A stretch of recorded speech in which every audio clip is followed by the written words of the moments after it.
Going back to the mind of that guy. So confident, no fear at this point. Is there a bit of ego in there too? Yes, like I say, I'm not gonna say I'm fearless. Of course, there's concerns. That fight, I would have to say, was probably the fight that I got nervous the most walking in because I knew what that meant. That fight, I mean, everything for me. All my legacy was on the line because if I had lost that fight, I would forever be number two. Yeah. Forever. And I mean, Buchecha is a great guy, great competitor. Jiu-Jitsu is very good, but I'm better than him. I knew that. It's But like he's competing nonstop at that no, point. he's a great competitor. Taking nothing out of him. He's super tough, very tough, very good. He's probably the best competitor in Jiu-Jitsu. He won 13 times the world championship. I won 10. So, as a competitor, he has more titles than I do. So, but in terms of analyzing the game, I consider technically better than him. So, knowing all that, everything that I build, all my legacy, it's if I all lose, riding on this match. if I lose this fight, I'm forever number two. And none of that is going through your mind. I knew. I mean, it's not at that moment that I already knew that. I remember just before, the curtains open, I'm standing in before they call my name. And I mean, my legs were like, I feel the adrenaline kick in on my legs. And I'm like, I'm hitting the legs. I'm like, wake up, get the adrenaline off me, So it was intense. It was intense. And this was in Rio. That was in Rio. So my hometown. So this is, Huge I mean, crowd. and Rio is not exactly known for its calmness in its fans. So this is like wherever they hosted the Olympics the year before. Yeah. So this is like, I mean, this like the whole basically martial arts community is watching this. That fight. Yeah. I mean, is there some was Henzo there? Yeah. Yeah, he was there. So people are just, I mean, there's a tension. It's also, I mean, I don't know if you felt that in part, but you're also fighting for the Gracie name. Yeah. In our hometown. The greatest, where the Gracie really established. Gracie competitor of all time, arguably, in the hometown. Yeah. I mean, okay. All my family, my best friends, my friends, everybody watching, everybody there. There was a lot of pressure. A lot. So, and then were you thinking that you would be able to submit him? No, it's at that point, like I don't predict how the fight will go. That I never did because it is unpredictable. I never try to set any strategy for any fight. I think, that I did, but that was the only time that I set any strategy into a fight. There was a 15-minute fight there. And I said, first 5 minutes, I'm going to play defense. He's bigger, stronger, younger. I don't want to play his game. And I know he comes in very fast. Every single fight he had, he comes very aggressive. So my strategy walking into that fight, I say 5 minutes, I'm going to play defense. I'm not going to try to attack. I'm not going to try to match his pace. I already expected, maybe I'm going to start losing the fight because, if he comes in, there's a risk of me maybe getting takedown, or something happen. I'm like, I'm going to stick to the game plan. 5 minutes, I'm going to start picking up the pace because then it's 10 minutes to go, which 10 minutes is a long fight. So I don't need to start fast, but I'm going to start being more aggressive and then, try to take him down or pull guard, But by then, I'm like, that's as far as strategy goes. So no specific stay on the feet. No. Were you comfortable being both bottom and top in this? Yeah, strategically. Yeah, I'm always comfortable being bottom or top. I prefer to be on top because being in the bottom, the person on top dictates the pace of the fight because he's on top over you. So I always prefer to be on top because I can dictate the pace. I can implement my own pace. And being the bottom, they can slow me down. So it's harder. So if I can choose, I will always be on top. But I think by then I was like, 5 minutes, hit it. I'm like, he's pretty big and strong. I'm going to spend a lot of energy taking him down. I forgot. How did it feel? So here you're stepping in. By the way, puzzle mats, this is old school as it gets. So calm and relaxed here. For people just listening, we're watching the early minutes of the match. Yeah. So just feeling it out. He seems pretty calm too. He must be nervous too. I wonder how. Did you ever talk to him? You guys are friends. Yeah, we're friends. Did he ever say how nervous he was? No, we never spoke about that fight. No. He probably lays late at night thinking about it. Maybe. I don't know.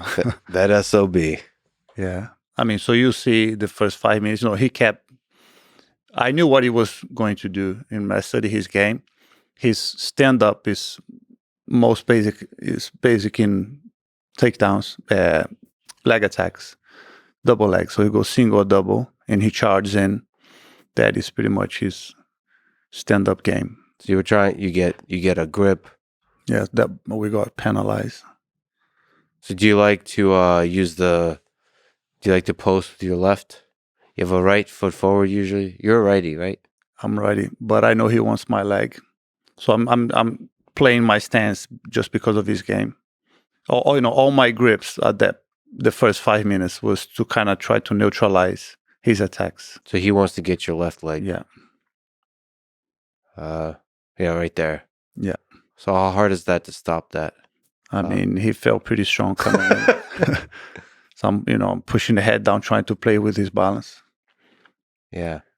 Wow. If you see it, there was a pause. Go back there. He charged in. There's a pause, me standing in front of him. Yeah. I did that on purpose. What do you mean? Just to just in front of him, because he tried.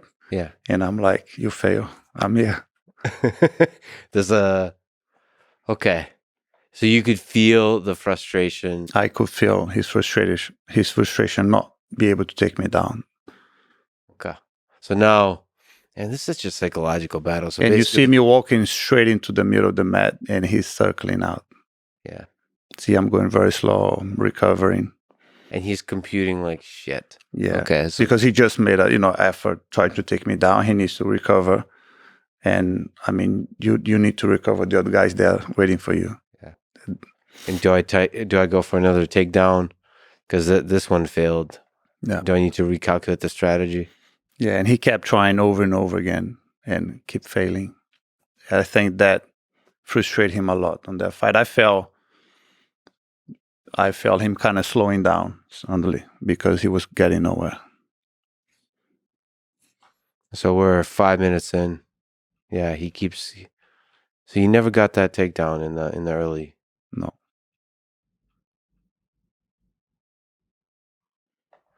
Let's see. So at this point, do you pull guard? Yeah. Okay. So that's when I felt like he's mentally he's worried now. Did you try to pull close guard here? No, I knew he was going to bring Danny in. Okay. Because that's the defense against pulling close guard? Yeah. But I like that. I like people bringing the knee between my legs. Because, see, I'm going to close my guard even with his leg in. Okay, he's stopping the well, this is awkward, but because I guess I was holding his arm. That's why he felt he had no hand to post. Got it. But still, it puts a leg in. Yeah. But you're able to close your guard around. So you're okay with that? I do that really well. I sweep people from that position a lot. What's the sweep? I get just pushed. Okay. It's just a push. Like to your left side? Yeah. Okay. Because he has no... Oh, it's almost like you're basically around his back a little bit. Like and drag situation. He knew that, like I swept a lot of people with that sweep. So you see he kept leaning to his left, to my right. Yeah. So I want to push them to my left. So you see him leaning over to my right a lot. What's the right answer for him? To like roll or something? No, I mean, he's stuck. He does not really... He's stuck there. Grips. But the one thing he did, he kept off me completely. See that he's leaning like he's too afraid of my attack now. Yep. Because he should lean on me. Yep. You should bring the fight to me. So when I felt him, I knew he was like he's too worried about my attacks now. Oh, yeah, that's right. So he can't. Yeah. If he comes back to the center, he has no like. So he's not engaging now. At that time, he's 100% just defending. So I felt that. I'm like, he doesn't want to engage. And he's looking, I knew at that point he wants my foot.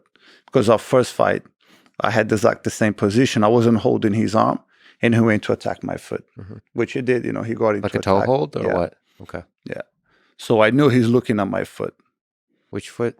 Sorry, the left. Your right my foot. right. Yeah, my right foot. Okay. And But so I'm how you holding defend? his You're arm. hiding it. I'm holding his arm.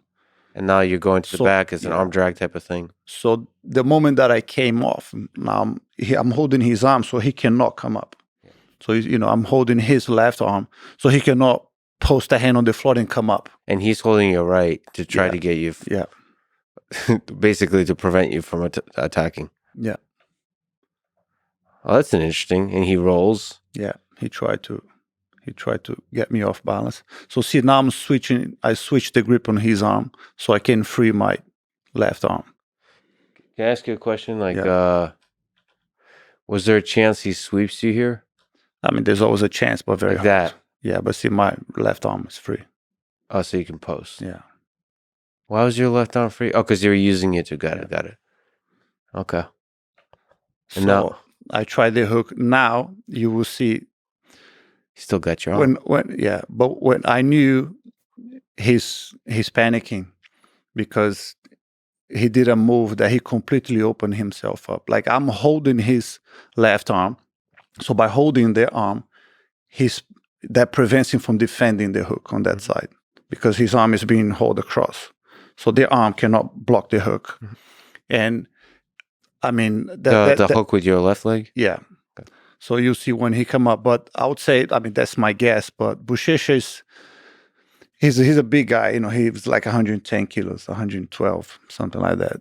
Which is 245. Yeah. All right. Yeah. So what were you at the time? Less? 220, yeah, 220. a nice slim 100 kilo. Okay. Yeah. So his defense are not amazing. He's good, but he's not known to have amazing defense. So by being the big guy in the room when you train, you used to get out of situations because of your size.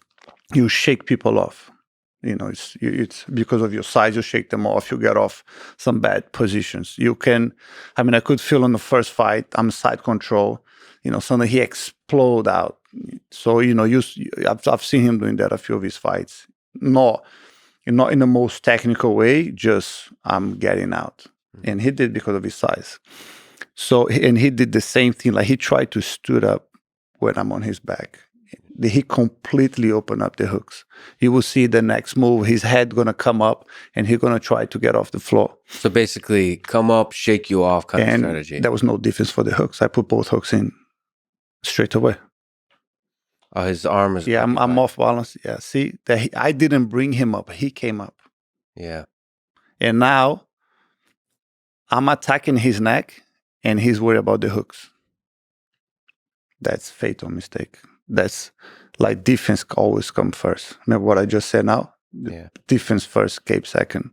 So he's not worried more about the points than his neck. So it was like a progression of mistakes.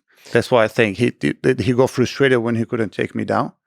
Yeah. And then when I pull guard, he was frustrated that the fight wasn't going his way. He's very good about taking down. He tried over and over again for 5 minutes. And here he was frustrated about the hooks. So he's like, it's almost like the frustration thinks like, no, these hooks shouldn't be here. Like I pull guard on the grips that I want. He's not comfortable inside my guard. He's not in a position that he wants to be. He's overleaning to his left. To not, he's not engaging or trying to pass. He's trying to get the foot, but his arm is trapped. He's going to get nowhere. And then when I swept him, suddenly his world started collapsing. He couldn't take me down. I pulled guard, I'm swept in. He tried to roll me over. No, it didn't get me anywhere. The first movement that he tried to escape, I'm on his back. I mean, now he's lost. Yeah. That, if you just go back to him standing up. See, both hook goes in, no defense. Like there was nothing on the way of those hooks. because he tried to as come up. he's coming up, you're high enough on him to where the weight was just probably immense. It just felt too heavy. I mean, And you're already going for the choke. yeah, of course. There's no time to lose. Look at that. Yeah. So you're not like worried I'm going to get shaken off. You're going for the choke. No, okay, I'm you on got his your back. right There's hand no on his shaking me lapel. off. I'm on your back now. We're in this together. Okay. And your right hand is opening up the lapel. My right hand is holding his arm.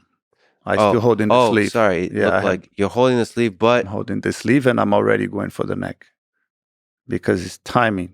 At which point do you let go of the sleeve and open up, help with the lapel, or do you not need it? No, I did that, but first I want to try to make a grip. Like then I need to establish control before I let go of his arm. Got it.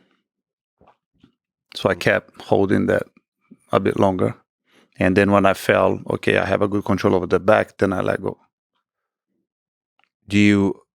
Okay, so you have like a light grip on his lapel, but you're thinking I need to adjust that. You need to adjust it. I But you're like holding it there, and you're thinking, okay, at some point I need to adjust. All I want is to get under his chin. Then I know it's now I can go for it. Because if it's over, there's no choke, right? The wrist needs to be under. Can you choke Buchecha over the? No, I can't. That's just not right. Okay. Anyway, it's not right, or it doesn't work? It both. It's not right and it doesn't work. I mean, would you tap to choke on your chin? No, it's just pressure.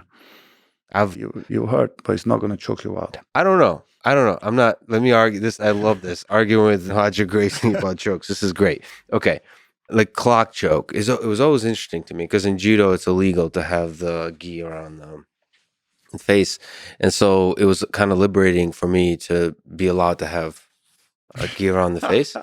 No, it's just liberating.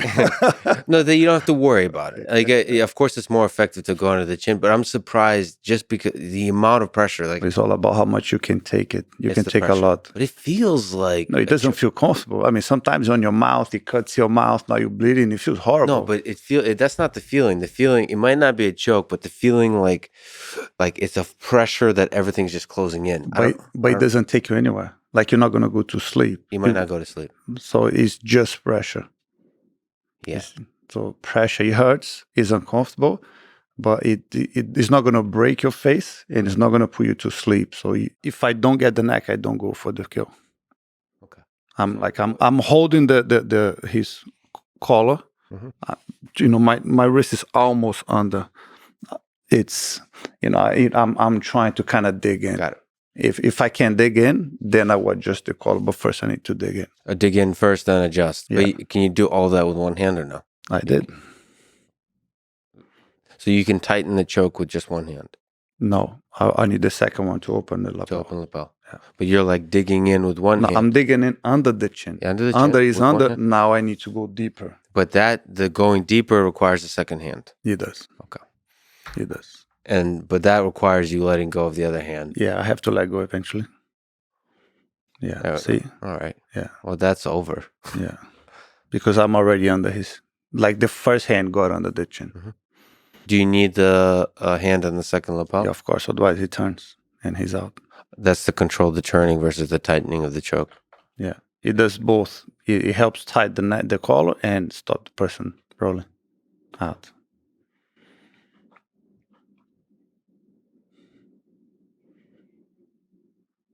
Were you feeling pretty good about this position? Yes.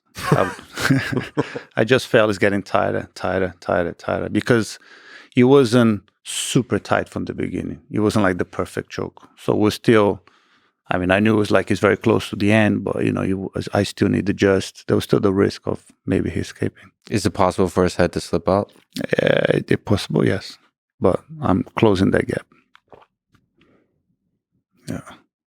And here, what did that feel like? Relief? Relief. Like, awesome. Amazing. Somebody on Reddit ask him about the cross grip he used to sweep, followed with a genius grip switch when Buchecha was inverted. Did you use a cross grip when you sweeped? I guess the cross grip in the arm. That must be it. Oh, that's the cross grip. Okay. What's the genius behind that, or was that just do you like that kind of grip? Yeah, because I always like close guard, and no one wants to be in anyone's close guard, right? It's open guard is the step to pass. So everybody, when you try to close the guard, they bring the knee in the middle. Like if you're not standing, if you're lower on the ground and the open guard, if you're close to me, you need that knee between. So it's a must. That's when I start developing the attack. I managed to have long legs to close my legs around people even with that. And then I just developed that sweep. When did you start developing that? Like, I don't remember when, but I would say before black belt. Okay, so your answer to that is not to figure out how to prevent them from putting the knee in. Is there an answer to that? No. The good guys will always you try to can't get the knee in. remove the leg out of the way. That's not possible. Well, maybe off balance them enough to where it's not. No. Okay. I mean, you can try, but like it's hard. If you can off balance them, you sweep them. All right. So that knee's gonna. So you're gonna have to solve that's a that full puzzle. sweep. Yeah, because that's is extremely common to have that. I mean, if I'm on your guard, open guard, if you have your legs, if I'm between both of your legs in the open guard, my knee will be between your legs because it's a must. My knee cannot be on the floor.